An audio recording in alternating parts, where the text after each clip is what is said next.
V-a fost dor de mine? Am un mesaj cu puternic impact emoțional. 30 de secunde. Da, candidez. Unii ați aflat, alții poate nu. De data asta candidez la Parlamentul României. De ce o fac? Povestesc curând, că nu-i nimic de ascuns. Pentru astăzi însă am următorul mesaj.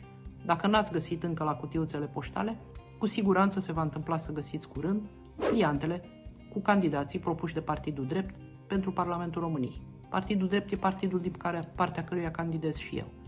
Sfatul meu în ce privește pliantele, dacă nu vă știți cu nervii tari, nu le deschideți, nu le analizați, că s-ar putea să rămâneți șocați cu consecințe ireparabile, descoperind calitatea oamenilor pe care Partidul Drept îi propune pentru Parlamentul României. Ce vreau să spun este că nu o să găsiți pe listele noastre nici pe fata lui tăticu care habar n-are să facă nimic, nici pe soțul soției promovat de tata socru și nici pe vreunul care de ani de zile pierde timpul pe banii noștri, mulți, în posturi călduțe de la stat unde nu trebuie să facă nimic. O să găsiți profesioniști, avocați, juriști, specialiști în marketing, o să găsiți și un antrenor de rugby care a făcut minuni pentru copiii sărbani din județul Constanța, oameni de calitate, profesioniști, cum spuneam. Nu o să găsiți niciun parlamentar care vine astăzi să ne ceară votul pentru încă 4 ani ca să facă chipurile, fix ce ne-a promis și acum 4, și acum 8, și acum 12 ani și evident n-a reușit să facă nimic din toate cele promise.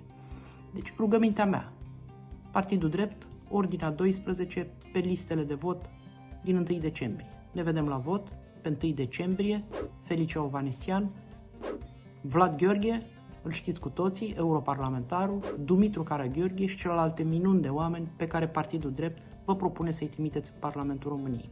Ca să fie bine, știți ce zic, să nu mai fie rău. Și ca să fie drept, să nu mai fie strâmb. Oameni convinși de faptul că pot face bine pentru comunitate, pentru că sunt integri și pregătiți profesional. Vă mulțumesc cu recunoștință.